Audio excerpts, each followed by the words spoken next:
just briefly introduce our speakers. We have Angel Gil Ordonez, who's the music director of Post-Classical Ensemble. We have Roberto Kolb from Mexico City, who knows everything about Revueltas. We have Ana Lara from France, who's an outstanding Mexican composer. We have John Tutino from Georgetown University, who's a specialist in Mexican history. We have Ix-Nic Iruegas from the Mexican Cultural Institute. And I think Gregorio just joined us. Is that possible? Angel said that Gregorio Luke is now in play. Maybe he is, maybe he's not. And Frank Candelaria has a computer which just died, so he may or may not join us. Our topic is the artist in the state, political art in Mexico and the US. And as Michelle said, this is a sequel to a film about a film.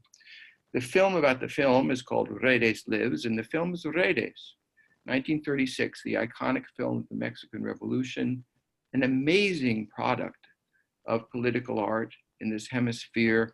The cinematographer is Paul Strand, and the composer is Silvestre Revueltas. And we're going to begin by just looking at a clip, the amazing ending of this film. This is from a DVD which we produced with the soundtrack re-recorded by Angel and Post-Classical Ensemble. What you're seeing is a group of Mexican fishermen bonding and storming the bastions of power. So Michelle, can we just remind ourselves of this amazing film as an exemplar of political art in Mexico in the 20th century?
So that's an amazing clip. That's the last 4 minutes of Redes. And if you'd like to know more about Redes, you can watch our film, Redes Lives, and find it on our website. This is a film espousing revolution that was supported and paid for by the Mexican government. If you're wondering how such a thing might be possible, John Tutino will tell you the answer if you watch the film. It's right there. For me, in the United States, watching this film and pondering its context, the political art, what really clobbers me is that there's nothing like it in the United States. Aaron Copland, when he went to Mexico in the early 30s, wrote home that he felt jealous. He wished that he had a way that as a composer, he could serve his own country the way that Mexican artists were able to serve Mexico. Since I'm just finishing a book on the cultural Cold War, I've learned a lot about the alienation of the artist and the intellectual from the nation, from the state here in the United States. I'd just like to read a couple of pertinent quotes. One is from William Faulkner from 1958. He said, "The artist has no more actual place in the American culture of today than he has in the American economy of today. No place at all in the warp and woof, the thews and sinews, the mosaic of the American dream. That improved when Kennedy became president, but not so much because it turns out Kennedy disavowed political art. He felt, this is a propaganda line, that only free artists in free societies could create great art. And here he is on political art. This is John F. Kennedy, just weeks before he died in 1963. He says, in free society, art is not a weapon, and it does not belong to the spheres of polemic and ideology. Artists are not engineers of the soul." That's quoting Stalin.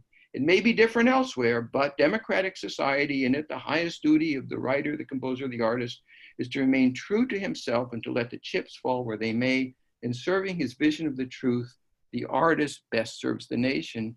So Kennedy actually said, there's no such thing as really good political art, which is an unsupportable opinion. And it's completely contradicted by the Mexican visual art, which we think of first when we think of Mexico, I think, which is the muralists of the first half of the 20th century. I have no idea if Gregorio Luke is now with us or not.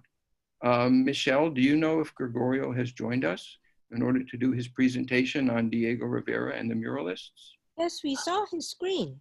I do not think Gregorio is with us, but Frank is with us. Frank Candelaria is with us. Yes, yes, Gregorio. I am here. Have his phone on. He's right here. There he is. Gregorio, are you there? I'm here. Great. We don't see you, but we hear you. Don't know why. There he is. Okay, so here is the one and only Gregorio Luque, who's going to tell us about the muralists, and I'm sure tell us things we don't know. Now the thing is, you've disabled my screen sharing, so I need that to show you the images I have. I will take care of that. Yeah, if you could.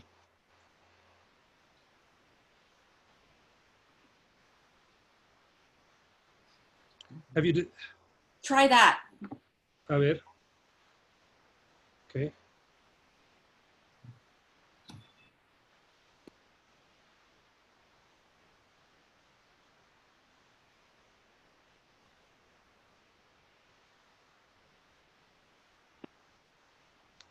Okay, can they see can you see the screen? Yes. Image? Okay, with the most emblematic artistic form of expression of the post-revolutionary Mexico is certainly the Mexican muralist movement. And it is also the best example of a political art, but at the same time, it is an independent art. It expresses views that are sometimes aligned with the state, but others are critical. Right? And the three most prominent muralists, though there are much more than them, is Diego Rivera, Siqueiros, and Orozco. And I want to give you a very brief profile of each of these great artists. Diego Rivera, of the three, is the one that has the most solid academic formation. He studies in San Carlos and in Spain, and then he lives in France. He joins the Cubist movement. He's a friend of Pablo Picasso. And at the end of World War I, he enters into a deep personal crisis. He loses his son, and he doesn't know what is the next step he should do.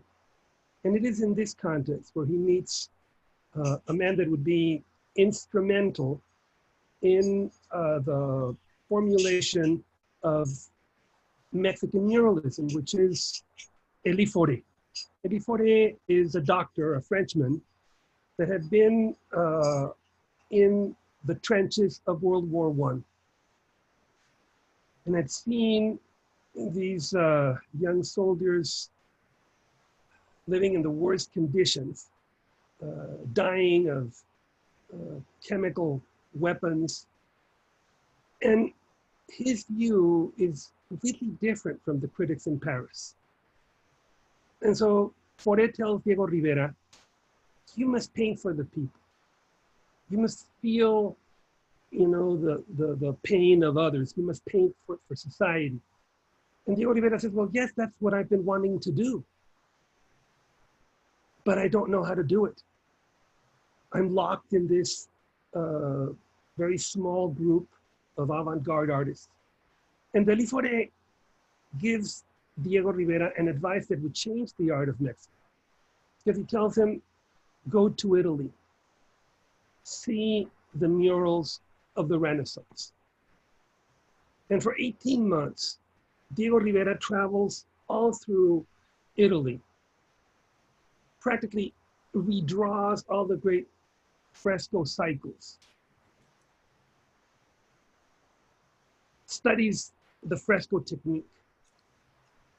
And when he returns to Mexico, he, with the assistance of Jose Vasconcelos, the Minister of Education, is able to view the Mexican people in a different way. Rivera would say, we painted the people of Mexico, the peasants, the workers, in the place where before had been the kings and the states. And so these murals that are painted in all over Mexico, this is Chapingo, this is the Ministry of Education, eventually have an influence in the US. And part of the WPA efforts incorporate the same idea of giving muralists the opportunity to paint. And even some of these artists come to the US. This is an image of the fresco that Rivera would do in Detroit. But then in New York, Diego Rivera paints this mural that places in the center of the mural the image of Lenin, the Russian revolutionary. And so Nelson Rockefeller orders the destruction of this mural. and Diego's career in the US would be severely limited when he was going to be doing many more murals. He only does eventually a mural in San Francisco. He would go on to do painting pre-Hispanic history, the world of spectacle and theater, even the dreams of the Mexicans. So in many ways, never before had an artist been able to change the way that Mexico saw itself and the way that Mexico is seen in the world.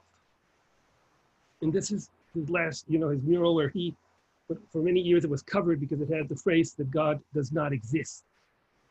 That eventually was substituted by the place where the phrase had been said. So Diego is this lyrical celebration of the people, of the geography, and the history of Mexico. Now, Orozco is a critical voice. He begins his career as a cartoonist. And he does works like this one where he has a statement saying that he's going to give a generous pension to the widow of the unknown soldier. And he trains himself to be critical. So Orozco would never trust politicians from any ideology. And it is interesting to compare how different his vision is from that of Diego Rivera. Here you see the image of Emiliano Zapata, to your left, painted by Diego Rivera, which is beautiful and a white horse. And then to your right, you see the Zapata painted by Orozco, which is not interested so much in the beauty of Zapata, but as a witness to the tragedy unfolding in front of him. His murals of the revolution and his drawings are also very different. Here, for example, he shows the cruelty of the revolutionaries about to execute this man. This one is called El Enemigo. Or it shows you the Zapatistas torturing an hacienda owner.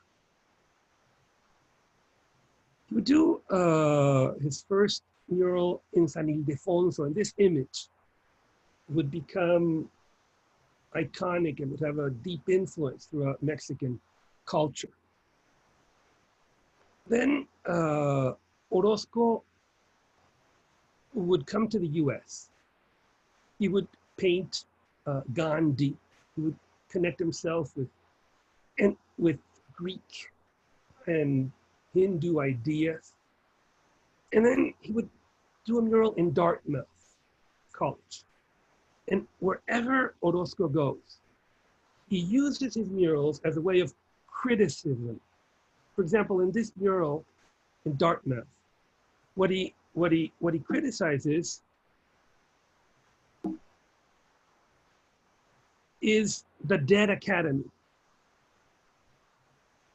An academy that is taking dead knowledge out of these teachers, these doctorates, these people that are in that cubicle, or the teacher as a person that uniforms everyone and makes everybody the same.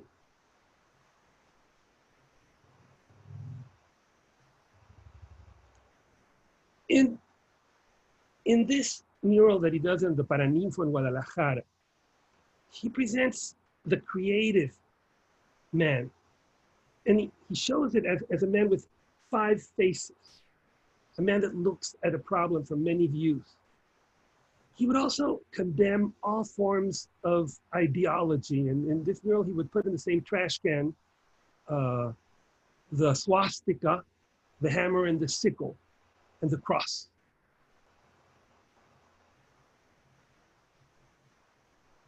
In the library of Lázaro Cárdenas, he would critique the masses as ostriches or as brutal. And in the Supreme Court of Mexico, he would paint the corrupt justices. The last mural that he would do in the US would be a criticism to the dive bomber, this war conducted from airplanes up above. It's a mural that is interchangeable. And it always shows you the tail of the devil. There's so many works that he does, these series on slavery, but his most famous image would be also in Guadalajara, and it is the man in flames. Some say it is a Promethean figure, others that it's an Icarus. It's ambiguous, but people from all over the world come to see it and feel enriched with the experience. And the last of the muralists that I would like to briefly mention today is David Alfaro Siqueiros. Siqueiros was a soldier who participated in the Mexican Revolution and then again in the Civil War of Spain against the fascists. He's deported from 12 countries, imprisoned repeatedly. And he's so controversial politically that often it is forgotten that Siqueiros is also a revolutionary in the arts. And if I may say so, one of the most influential artists in the United States, even though nobody knows about it. Siqueiros pioneers the use of new materials, the spray gun, is a teacher of Jackson Pollock, creates what he calls the controlled accident, which is how you can create an effect, a visual effect with one drop of painting falling on another, like you would do in this one, which is exactly what Jackson Pollock does in his drip painting or action painting. Siqueiros would dream of creating exhibits on billboards. Thought that you could do, the exhibits of the future would be on the sides of freeways, and he thinks of paintings that can be seen from great distance and at great speed. He's also a teacher of artists in California, where he does his famous America Tropical mural. And many of his disciples would go on to work in Marvel Comics and Disney and would apply some of the ideas that Siqueiros had for creating these proletarian heroes in the comics. Siqueiros sees the painting or the mural as a dynamic surface. He studies Renaissance perspective and foreshortening to make the painting come out or appear to come out like Uccello did. And he also studies the movement. If you move back and forth from this image, you will see how the images follow you. The lady with the knees, if you come to this side, it follows you. Try it. And so with this idea that you can use perspective to create depth, foreshortening to move forward, and that you can also create the perspective of motion. He paints these murals that are truly extraordinary. When Lincoln Kirstein, the founder of the New York City Ballet and one of the first directors of MoMA, saw Siqueiros' murals in Chile, he said, this is the most extraordinary discovery since the Cubist Revolution. Because you look at a mural like this one, and literally, it appears that all the images come close. As you walk, the images move around you. They appear to fly above you. And talking about what was mentioned about the politics of art, I must say that it was the US deliberate policy to destroy the Mexican School of Art. The last thing the US wanted was there to be more murals that had this type of content that the muralism introduced. Now we know the documents like the Cortina del Nopal, that supposedly was a manifesto of José Luis Cuevas against the Mexican school, was really written by Gómez Sicri, who worked for the OAS. And the problem, of course, is by attacking the Mexican school and also all forms of realism, it also destroys technique and tradition and leads us to the catastrophe that we see in contemporary art museums. When you read Siqueiros, and when he sees how all of these achievements, perspective, chiaroscuro, you know, are being eliminated to produce an art that, as he says, sees nothing, hears nothing, an art that is purely an intellectual game between artists and wealthy collectors that lie because they want us to believe that they are moved by these things. And this is false. They are snobs. Now, it is interesting to see how simultaneously Siqueiros denounces what is happening in the arts. But then when he goes to the Soviet Union and he sees the art that is created in the Soviet Union, he tells these artists, you are reactionaries. Because even if you're painting supposedly proletarian themes, you're doing it with the technique of the past. A work should be revolutionary in its theme, but also in its technique. We don't have time to mention the many contributions of Siqueiros, the use of photography as a way to becoming your own model and to enrich what you can see, or the combination of painting and sculpture. But certainly, Siqueiros is an artist that has many contributions. Look at the way that he paints a runner, or his mural, The New Democracy. When Siqueiros was being deported from the US, from California, there was a journalist who wrote anonymously and said, the artist Siqueiros, when the federal authorities are so eager to deport, is without a doubt a dangerous type. Dangerous for the marketers and the speculators in art and in life. Because when the young confront this dynamo that clamors at night, or shines when the sun of midnight illuminates the plus, maybe they too will find inspiration to raise in future rebellions in art and life, exclaiming, here comes the future. Thank you so much, Gregorio. That was a stirring introduction to the muralists. Frank Candelaria, are you with us now?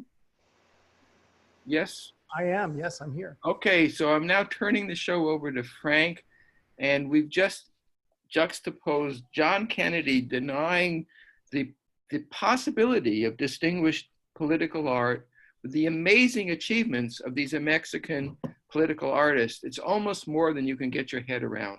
So Frank, see if you can figure out how to process this incredible juxtaposition. No, it's such a huge topic. I mean, the first thing that comes to mind is I'd love to hear what Ix-Nic has to say about this and the political impact. Is Ix-Nic available? Right here. Wonderful. What are your thoughts, Ix-Nic? Maybe because I grew up surrounded by all of this, I don't find it surprising. We grew up knowing that after the revolution, and I'm sure Professor Tutino will be able to speak to that later on, art was one of the main tools and mechanisms for education. So that's why we have all those wonderful murals around the country, but mainly Mexico City. And it makes sense that also that same post-revolutionary government wanted to export that idea of Mexico to the rest of the world.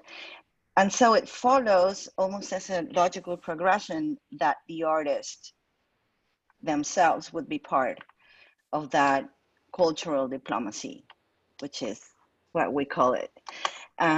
Pretty much, and you can tell me whether you agree with this or not, but I think that that role in the United States has been adopted by Hollywood, because it's Hollywood that shows everyone else around the world what the United States wants everyone else to think about the United States. And in Mexico, as of the 20th century, it was a concerted policy to just do it this way. So we've had many very distinguished diplomats who have been also artists. I also believe, and I saw that Alberto Fierro was joining us, and he would be able to nod if he agrees, but I have this idea that maybe the temperament necessary to become a diplomat also makes them inclined to be artists. So there are many diplomats that paint, many diplomats that write. They're very good photographers, some of them.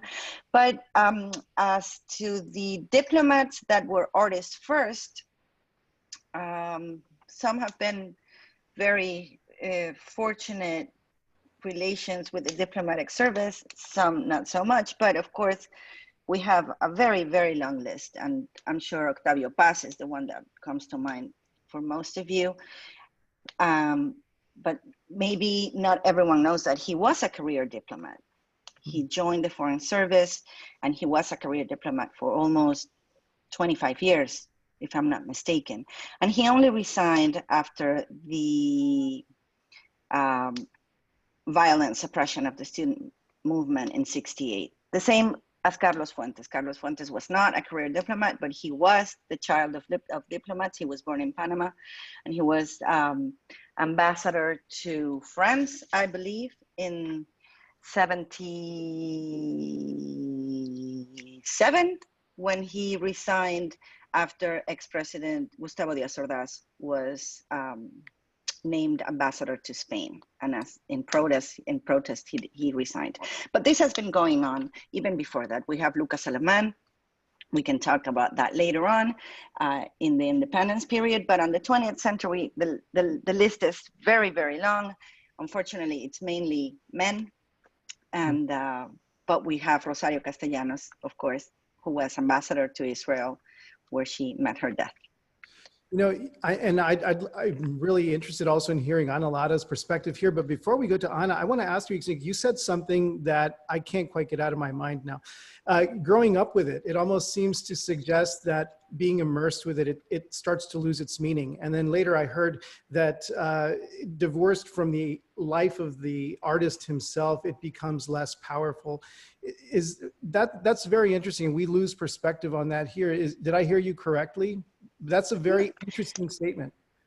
Not necessarily lose its meaning, but it's just, it becomes something that you know it's there and that has that purpose. I mean, we know about the murals at the Ministry of Public Education.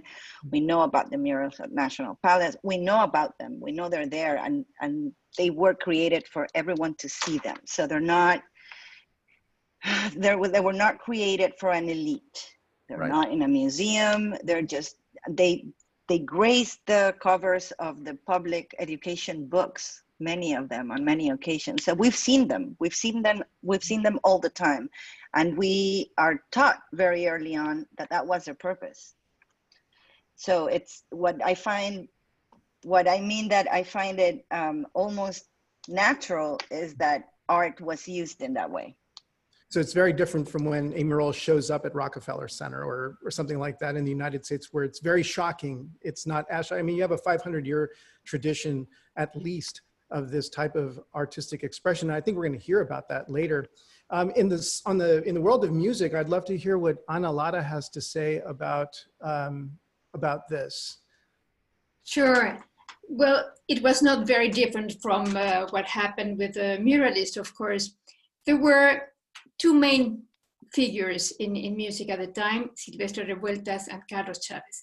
And I'm going to talk about Carlos Chavez because I know Roberto Colt is going to talk about Revueltas. And he was an amazing person, a workaholic, Chavez. He was born exactly the same year as Revueltas in 1899. And since he was very young, he started playing the piano, but soon he understood that he wanted to become a composer. And he was a self-taught composer. He started reading scores and analyzing, and later that became the way he taught other young composers. But while he was studying composition, he also started organizing concerts. He was named as the first director of a small orchestra, and within a few years, this orchestra became the National Symphony Orchestra, the main orchestra in Mexico, and where he was conductor for 20 years, and he made the premiere of about 200 pieces. 80 of them were by Mexican composers. He was also the creator of the Instituto Nacional de Bellas Artes, the Institute of Fine Arts. And he decided really what he wanted the Mexican art to be. He decided, for instance, that the arts should not be part of the university, that nobody needed a bachelor in music or a PhD in art, that they should have a special place to learn how to master the craft. And he, well, we'll talk about that later. But he also organized contemporary music concerts. He started a magazine on music. He was a creator of the only music publishing house up to these days, Ediciones Mexicanas de Música. So he was a man who did really everything. He had a very clear idea of what he wanted the Mexican culture to be, and he organized everything so that it worked, and it works even today. It's still working.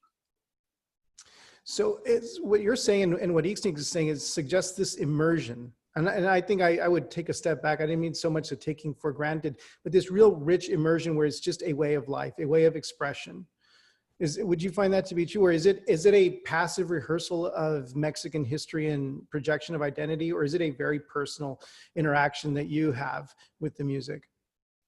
No, I think it's something that it's evolving all the time. Okay. Of course, after the revolution, it was very important to make a statement, a political statement. And that statement was, we don't want to sound like European composers, we want to sound like Mexican composers. And in that sense, the relationship between Carlos Chavez and Aaron Copland or Edgar Varese was very much in the same direction. They wanted to create this American music. Of course, in Mexico, we had lots of